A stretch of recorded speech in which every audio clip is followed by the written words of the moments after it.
Hello students, स्वागत है आपका अपना YouTube channel the study hub pro में। आज हम लोग देखेंगे फर्स्ट चैप्टर के विविध प्रश्नावली। चलिए हम लोग वीडियो को स्टार्ट करते हैं।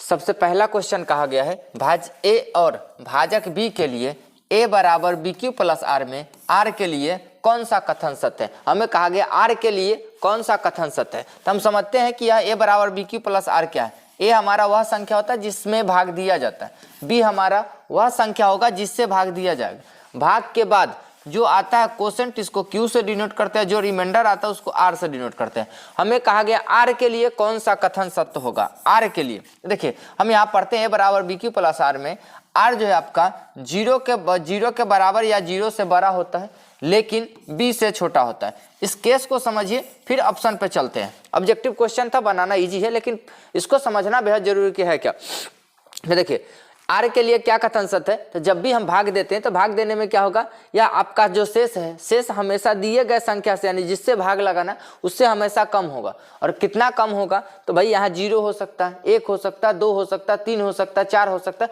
इसी प्रकार से चलेगा। कब तक चलेगा, तो जब तक यहाँ से एक कम न रहे। अगर यहाँ मान लीजिए 5 रहता तो यहाँ 0 से लेकर 4 तक संभव होता, 5 नहीं होगा, बी के बराबर कभी नहीं होगा। इसीलिए कहा गया है आर आपका 0 हो सकता है, 0 से बड़ा कुछ भी हो सकता है, लेकिन बी के बराबर नहीं होगा, लेकिन बी से छोटा होगा।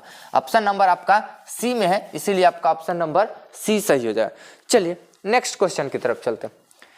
नेक्स्ट क्वेश्चन कहा गया 2 नंबर, निम्नलिखित में कौन अपरिमेय नहीं है। हमें कहा गया निम्नलिखित में कौन अपरिमेय नहीं है। अपरिमेय नहीं है मतलब हमें देखना है कि कौन सी संख्या परिमेय है। क्या है, कौन सी संख्या परिमेय।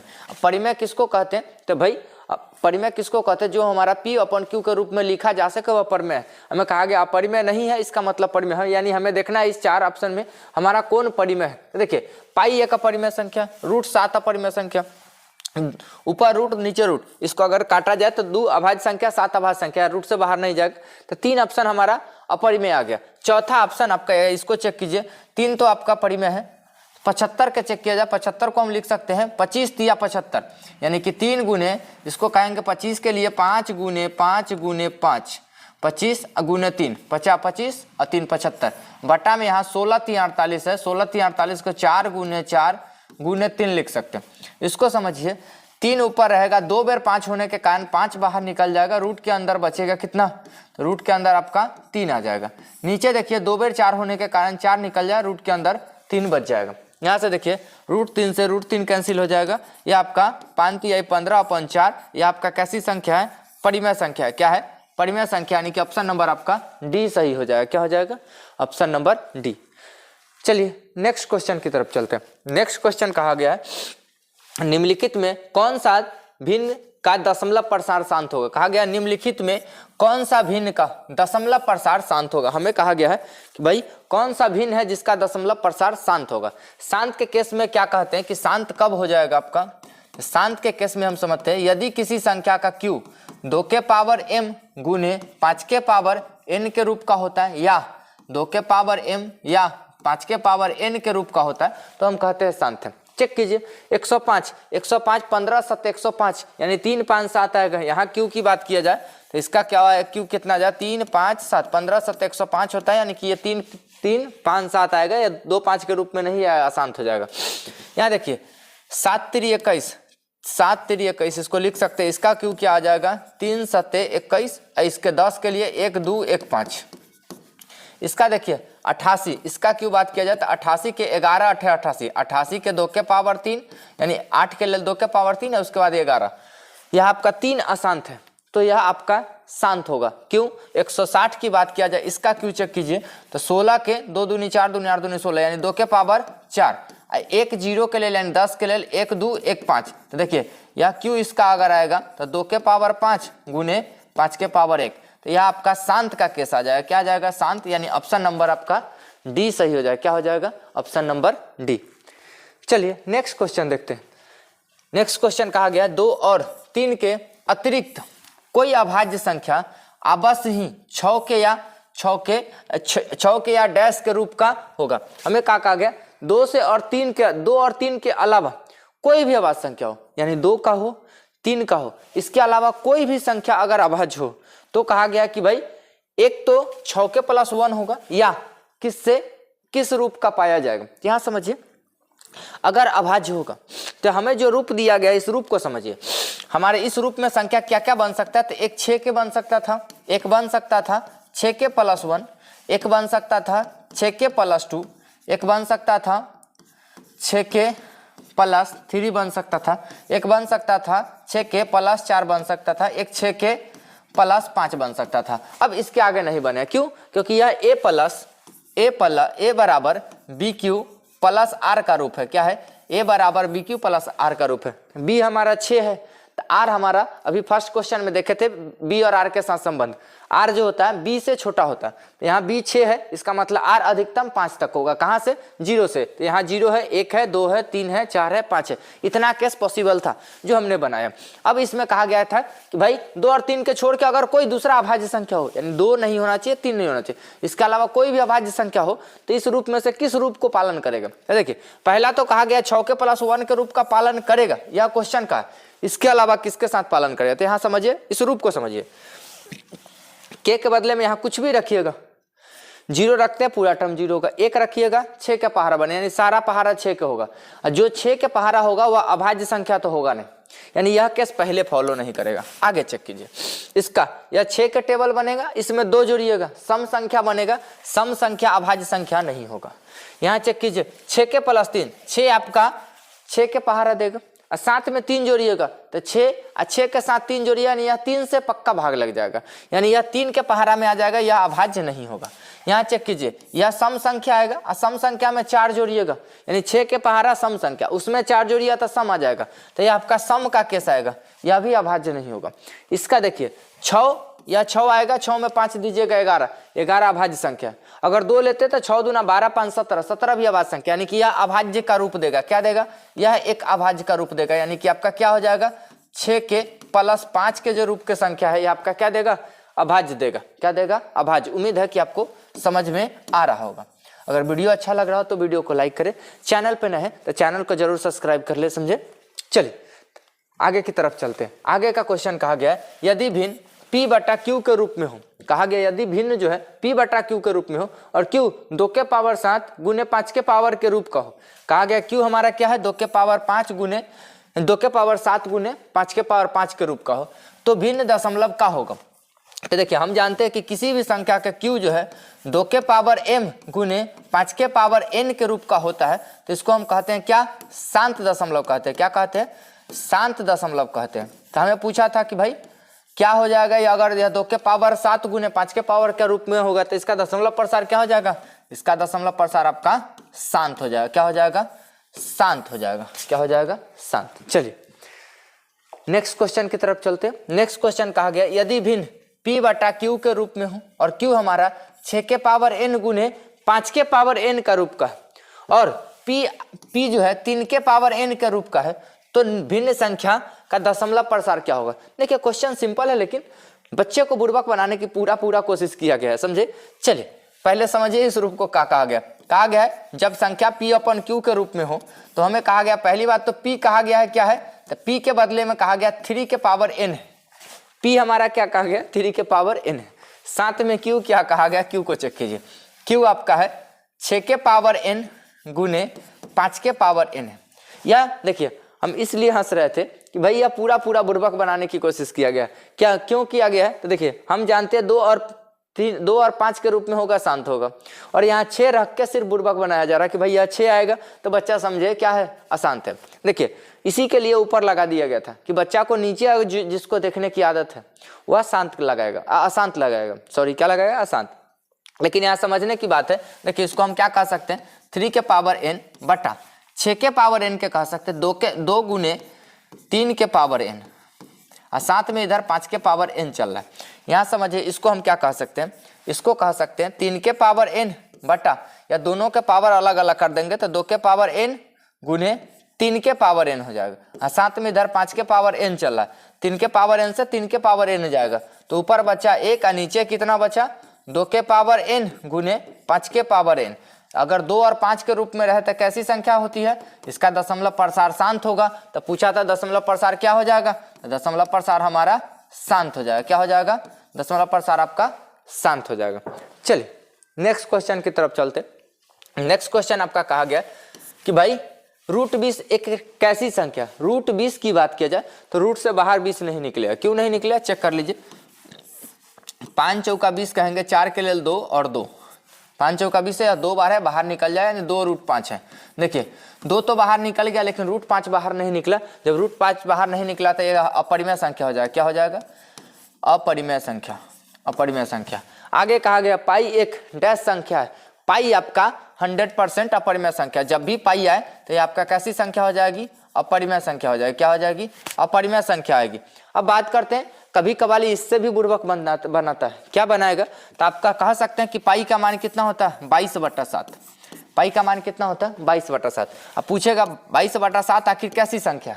तो 22/7 बच्चा कहेगा क्या कि सर पाई जब अपरिमेय संख्या इसका मतलब 22/7 अपरिमेय। तो देखिए इस केस में 22/7 पूछे तो हम परिमेय लगाएंगे। क्या लगाएंगे?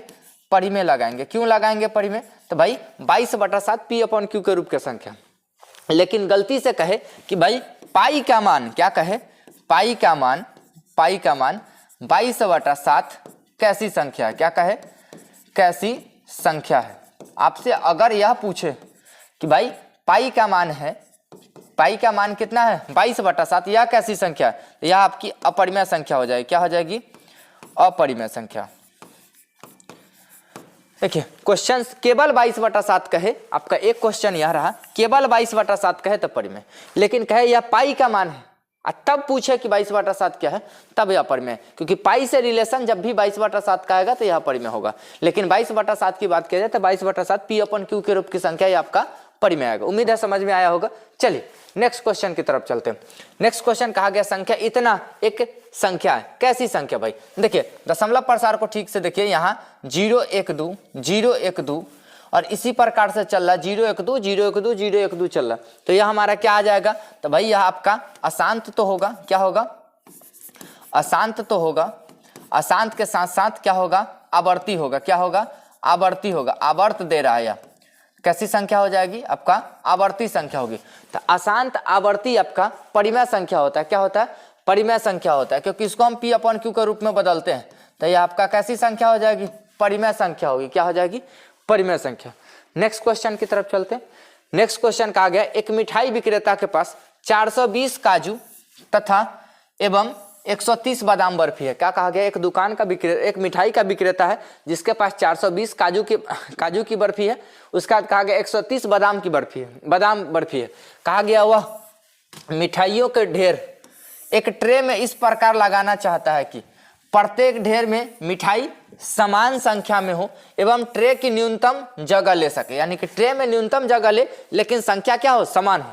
तो कहा गया प्रत्येक ढेर में मिठाई की कितनी संख्या रखी जा सकती है। देखिए कहा क्या गया? सिंपल समझ, जैसा कि इस प्रकार से कहा गया कि एक मिठाई वाला है जो इस प्रकार से मिठाई लगाना चाहता है, लेकिन जितना मिठाई एक जगह लगा सभी जगह उतना ही मिठाई लगे, लेकिन वह न्यूनतम कम से कम जगह ले और सारा मिठाई को ढेर बाई ढेर सजा दे।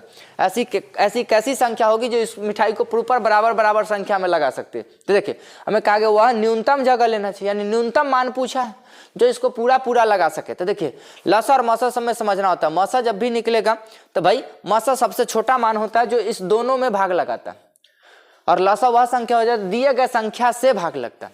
तो अगर हमें उस दिए गए संख्या से भाग लगाना होता तो हम इसको लसा निकालते, लेकिन हमें क्या कहा गया? वह छोटा मान निकालना है जो इस दोनों को बराबर हिस्से में बांट सके। तो इस स्थिति में हम क्या करते हैं? मसा निकालते हैं। क्या करते हैं? मसा निकालते हैं। हम 130 और 420 का मसा निकालेंगे। 130 का मसा के लिए अभाज्य गुणनखंड निकालिए और 420 का मसा के लिए अभाज्य गुणनखंड निकालिए। जो मसा आ जाएगा उतना ही क्या हो जाएगा? कहा गया कि भाई ढेर में मिठाइयों की संख्या कितनी होगी, कितनी मिठाई की संख्या होगी वह मसा बतलाएगी। चलिए इसका मसा निकालिएगा तो यह आपका 13 दहाई के 130 होता है, यानी कि 2 से लगाइए। पहले 2 से लगाए, 2 छक 12 1 0, 2 से 65, इसको लगाए 5 से लगाइए, 13 5 65 आ जाएगा। 13 5 65 इसको चेक कीजिए। 2 से 2 दूनी 4, 2 1 कम 2 0, उसके बाद 2 से 2 1 कम 2 0, 2 5 10, उसके बाद 6 है 3 से लग जाएगा, 3 3 9 3 5 15। अब यह 5 से लग जाएगा, 5 7 35। अब बात करते हैं अभाज्य गुणनखंड की। तो अभाज्य गुणनखंड आ जाएगा आपका 130 का अभाज्य गुणनखंड होगा 2 गुने 5 गुने 13, क्या आ जाएगा 2 गुने 5 गुने 13। अब बात करते हैं 420 का अभाज्य गुणनखंड। 420 का अभाज्य गुणनखंड 2 के पावर 2, साथ में 3, गुना में 5, उसके बाद गुना में 7, यह आ गया। अब इसमें पहले हम मासा निकालेंगे।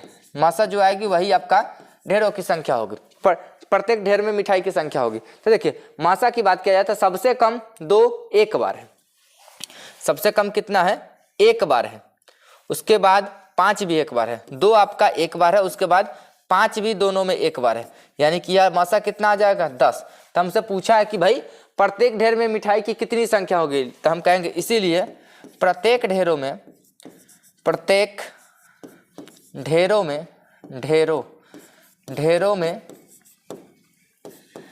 मिठाई की संख्या पूछा था। मिठाई की संख्या बराबर हो जाएगी 10। क्या हो जाएगी, मिठाई की संख्या 10 आ जाएगी। उम्मीद है समझ में आया होगा। चलिए नेक्स्ट क्वेश्चन की तरफ चलते हैं। नेक्स्ट क्वेश्चन आपका कहा गया है एक सेना के सेवा दल है जिनमें 616 सदस्य हैं। कहा गया एक सेना का सेवा दल है, यानी कि सेवा देने वाले दल हैं, जिसमें सदस्यों की संख्या कितना 616 है। कहा गया कि भाई इतना को एक प्रदर्शन में 32 सदस्यों के सेना के बैंड के पीछे मार्च करना है। कहा गया 32 सेना सदस्य का बैंड है, उसके पीछे क्या करना है, मार्च करना है। तो दोनों समूहों को समान संख्या वाले स्तंभों में मार्च करना है। दोनों को अब फिर से वही काम कहा गया, समान स्तंभ लगा देना, यानी कि आप जो लाइन इस प्रकार से लगा रहे समान लाइन में सभी सेना दल को लगाने के लिए कहा गया है। सभी सेना दल को क्या कहा गया है कि भाई लाइन में इसी प्रकार से लगा देना। तो कहा गया लगाना है तो स्तंभों की अधिकतम संख्या क्या होगी जिसमें वे मार्च सकते हैं। हमसे पूछा गया अधिकतम कितना लाइन लगाया जा सके जो यह मार्च कर सके, तो दोनों को अधिकतम में बांटना है। तो फिर से हम इसका क्या करेंगे, मसा निकालेंगे। तो 616 का आप मसा निकालिए, 616 का आप अभाज्य गुणनखंड निकालिए। 2 से 2 तिहाई 6, उसके बाद 0, 2 8 16, उसके बाद आ जाएगा आपका 2 से 2 एकम 2, उसके बाद 2 5 10 और 2 चौकम 8, उसके बाद 2 से 2 7 14, 1 4 2 7 14, उसके बाद यह 7 से 11 7 77, उसके बाद एक सदस्य था 32 का अभाज्य गुणनखंड निकालिए। 32 से 2 से लगेगा 16 मर्तबे, 2 से 8 मर्तबे, 2 से 4 मर्तबे, 2 से 2 मर्तबे। चल 616 का आप अभाज्य गुणनखंड निकालिए। 616 का अभाज्य गुणनखंड कितना आ जाएगा, 2 के पावर 3 गुने 7 गुने 11, उसके बाद आपका 32 था, 32 का अभाज्य गुणनखंड आपका आ जाएगा 2 के पावर 3, 2 के पावर 3 नहीं ज़्यादा है, 1 2 3 4 5, 2 के पावर 5, सीधा सीधा कहिए 2 के पावर 5 है। अब हमें इसमें मसा निकालना पड़ेगा। मसा कितना आ जाएगा भाई, तो मसा आपका आ जाएगा 2 3 बार है, अधिकतम 2 कितना बार है, 3 बार है। तो मसा की संख्या क्या आ जाएगी, 2 के पावर 3 जो कि 8 के बराबर है। अब हमें कहा गया कि भाई स्तंभों की अधिकतम संख्या कितनी होगी, यानी हमसे स्तंभ की संख्या पूछा था, तो लिखेंगे इसीलिए स्तंभों की संख्या, स्तंभों की संख्या बराबर कितना 8। हमसे पूछा गया था स्तंभों की संख्या कितनी होगी, तो स्तंभों की संख्या कितनी हो जाएगी 8। चलिए नेक्स्ट क्वेश्चन आपका कहा गया कि एक खेल के मैदान के चारों ओर एक वृत्ताकार पथ है। कहा गया एक खेल का जो मैदान है उसके चारों एक वृत्ताकार क्या है, पथ है। कहा गया सोनिया को मैदान का एक चक्कर लगाने में 18 मिनट लगते हैं। कहा गया सोनिया उस मैदान का चक्कर लगाने में कितना लेती है, 18 मिनट लेती है, जबकि रवि को 12 मिनट लगते हैं। जबकि रवि उसी मैदान का चक्कर लगाता है तो कितना लेता है, 12 मिनट लेता है। कहा यह मानते हुए कि दोनों एक ही बिंदु से चक्कर लगाना प्रारंभ करते हैं। हमें यह मान के चलना है कि दोनों एक ही बिंदु से चलना प्रारंभ किए। तो कहा गया एक ही एवं एक ही दिशा में चल जाते हैं, एक ही जगह से चलना प्रारंभ करते हैं और दोनों एक ही दिशा में चलती है। तो यह पता लगाइए कि दोनों की प्रारंभिक बिंदु कितने मिनट बाद मिलेगी। हमें क्या कहा गया कि भाई 2 आदमी हैं वह चक्कर लगाना प्रारंभ करते हैं और दोनों का चलने का यानी कि स्टार्ट होने का समय एक ही अंतराल है और दोनों जो चलना शुरू किए एक ही डायरेक्शन में चलना शुरू किए। तो कहा गया कि भाई जबकि 12 मिनट लगते, एक को चक्कर लगाने में, पूरा चक्कर लगाने में 18 मिनट लगा, एक की चाल 18 मिनट समय लेती है, एक की चाल इतना है जो 12 मिनट लेती है, यानी कि दोनों की चाल बराबर नहीं। तो दोनों जब पुनः फिर से पुनः कितने चक्कर बाद बेचारे पूरा एक बार मिलेंगे, यानी पूछा है कि कितना देर बाद कितनी देर बाद पुनः फिर से एक बार मिलेंगे। तो इस स्थिति में हम लसा निकालते हैं। क्यों? तो हमें वह संख्या चाहिए होगा जो यह भी इस भी संख्या से पूरा पूरा विभाजित हो और यह भी संख्या से पूरा पूरा विभाजित हो, तभी जाके दोनों एक ही स्थान पे पाए जाएंगे। समझे? तो इस स्थिति में हमें क्या करना पड़ेगा? तो दिए गए संख्या से भाग किसमें लगता है? लसा में। तो हमें यहाँ लसा निकालने की आवश्यकता पड़ेगी। तो 18 का भाज्य गुणनखंड कीजिए ताकि इसका लसा निकाला जा सके। 2 से 2 नमा 18, 3 से 3 तिहाई 9। उसके बाद 12 दिया गया था, 12 का भाज्य गुणनखंड निकालिए। तो 2 से 2 छक 12, उसके बाद 2 से 3। यहाँ 18 का भाज्य गुणनखंड चेक कीजिए। 18 का भाज्य गुणनखंड आ जाएगा 2 3 3, 2 गुने 3 गुने 3। उसके बाद 12 का चेक किया जाए तो 12 का आ जाएगा 2 गुने 3। हमें चाहिए लसा। क्या कहा गया है? लसा चाहिए। तो लसा कितना आ जाएगा? तो 2 अधिकतम 2 बार, 2 अधिकतम 2 बार। उसके बाद 3 अधिकतम 2 बार। 3 अधिकतम कितने बार? 2 बार, यानी कि 3 तिहाई 9 और 9 चौक 36। क्या आ जाएगा? लसा हमारा 36 है। तो कहा गया कि भाई पता लगाए दोनों प्रारंभिक बिंदु से कितने मिनट बाद मिलेंगे। तो हम कहेंगे 36 मिनट बाद मिलेंगे। कहेंगे क्या? इसीलिए 36 मिनट बाद मिलेंगे। हमें पूछा था कितने मिनट बाद मिलेंगे, तो 36 मिनट बाद मिलेंगे। उम्मीद है आपको यह समझ में आया होगा। चलिए नेक्स्ट क्वेश्चन देखते हैं। नेक्स्ट क्वेश्चन हमारा कहा गया 2 पात्रों में 504 लीटर और 735 लीटर दूध है। कहा गया है कि 2 बर्तन है। मान लीजिए कि एक बर्तन यह है और एक बर्तन यह। एक में कहा गया कि भाई 504 लीटर दूध है, एक में कहा गया 735 लीटर दूध है। कहा गया कि पात्र की महत्तम धारिता क्या होगी जो दोनों पात्रों के दूध को पूर्ण रूप से माप सके। हमें कहा गया कि भाई एक ऐसी बर्तन लेके आनी है। आप समझते हैं ना, जग होता है एक छोटा सा एक प्रकार से जग ले लेना है। कहा गया कि भाई इस वैसी जग का मात्रा ले आई जो इस दूध को भी बराबर माप सके। यानी जितना बेर मापे कोई दिक्कत नहीं। इससे मान लीजिए 10 बेर मापना पड़े, इसमें 15 बेर मापना पड़े, इससे कोई दिक्कत नहीं है। लेकिन कभी भी इस मग में खाली दूध नहीं आना चाहिए और ना कभी भरा, मतलब ज्यादा आना चाहिए। कभी कभार ऐसा होता है ना कि भाई 5 बेर नापे और अगला बेर तनका मनका थोड़ा मोटा कम था तो उसको भी ले लिए। ऐसा नहीं, प्रॉपर हर बार बराबर मापना होगा। ऐसे ही नाप का यह बर्तन आपको लेके आना ताकि इसको भी 5 बार 7 बार 10 बार जितना बार में माप पाए, लेकिन प्रॉपर मापे। और इसको भी कितना भी बेर मापे, लेकिन दूध हमेशा बराबर मापना चाहिए। इस स्थिति में तो देखिए हमें यह वैसी चाहिए जो इसको भी माप सके, इसको भी माप सके। समझे? तो इस स्थिति में हमें क्या निकालने पड़ेगी? तो भाई कहा गया कि दोनों को बराबर मात्रा में कहा गया कि 2 पात्रों में इतना लीटर दूध है। वह महत्तम धारिता क्या होगी जो दोनों पात्रों के दूध को पूर्ण रूप से माप सके। तो पूर्ण रूप से मापने के लिए हमें मात्रा निकालनी पड़ेगी। क्या निकालनी पड़ेगी? मात्रा निकालनी पड़ेगी ताकि वह महत्तम धारिता चाहिए जो दोनों को माप सके प्रॉपर। तो हमें मात्रा की आवश्यकता पड़ेगी। 504 का मात्रा निकालिए, 504 का मात्रा निकालिए। उसके बाद एक 735 था, 735 का मात्रा निकालिए। चलिए यहाँ 2 से लगेगा, 2 दूनी 4, 1 5 0, 2 5 10, 2 दूनी 4।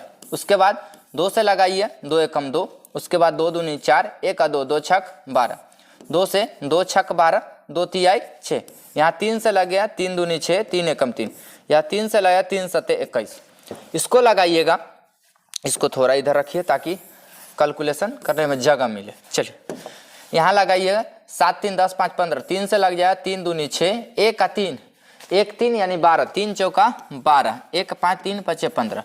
उसके 5 4 9 2 11 यानी 5 से लगे, 5 से 5 चौक 20 और 5 नमा 45। उसके बाद यह 7 से लगेगा। चलिए 504 का मात्रा निकालिए। 504 का गुणनखंड लिखिए। 2 3 बार है, 2 आपका 3 बार है। उसके बाद 3 2 बार है। उसके बाद 7 1 बार है। इसके बाद 735 का भाज्य गुणनखंड लिखिए। 735 का भाज्य गुणनखंड हो जाएगा, 735 का भाज्य गुणनखंड 3 गुने 5 गुने 7 गुने 7। देखिए आप मासा की बात करें तो मासा हमारा आ जाएगा 2 इसके पास है, इसके पास नहीं। 3 2 बार इसके पास है, 1 बार इसके पास है, तो सबसे छोटा बार लेते हैं, 3 आएगा। उसके बाद 7 इसके पास है, 7 इसके पास है, यानी 7 आ जाएगा। 5 नहीं आएगा तो 5, इस स्थिति में कितना आ जाएगा 21, यानी कि 21 लीटर का बर्तन लिया जाए तो प्रॉपर नाप सकते, देखिए नाप के चेक कर सकते, 21 दूना, इसको नापिए तो 21 दूना 42, 8 आ जाएगा, 21 चौक 84, यानी 24 बार में इसको मापेगा। इसको चेक कीजिए, 21 तिया 63, 21 तिया 63, उसके बाद यह 10 बचेगा यानी 105, तो 21 पचे 105, 21 पचे 105, 35 बार में इसको मापेगा, 24 बार में इसको मापेगा, यानी 21 लीटर का बर्तन लेके अगर हम नापे तो दोनों को बराबर बराबर माप सकते हैं, और इसको 24 बार में मापना पड़ेगा, इसको 35 बार मापना पड़ेगा, समझे। तो हमें पूछा था कि भाई दोनों पात्र को दूध को पूर्ण पात्र की महत्तम धारिता पूछा था, लिखेंगे इसीलिए पात्र की महत्तम धारिता बराबर होगा कितना, 21 लीटर का, 21 लीटर आ जाएगा, क्या आ जाएगा 21 लीटर। उम्मीद है आपको समझ में आया होगा, यहाँ तक में कोई डाउट नहीं होना चाहिए। चलिए, अभी तक आपने जितना भी वीडियो देखा, जितना भी लेक्चर आपने देखा, इस सभी के लेक्चर का पैनल पीडीएफ आपको इजी वे में हमारे एप्लीकेशन पे अपलोड होते हैं, समझे। तो अभी तक आपने एप्लीकेशन को इंस्टॉल नहीं किया तो अभी तुरंत जाकर एप्लीकेशन को इंस्टॉल करें, ताकि आपकी सभी सुविधाएं जितना भी है, इस सभी सुविधाएं का लाभ मिल सके, समझे। अगर कहीं भी इंस्टॉलेशन करने में अगर दिक्कत आती है तो आप व्हाट्सअप करें, आपको हेल्प दे दिया जाएगा, समझे। आज के लिए वीडियो इतना ही था। वीडियो देखने के लिए धन्यवाद। फिर मिलते हैं नेक्स्ट वीडियो के साथ।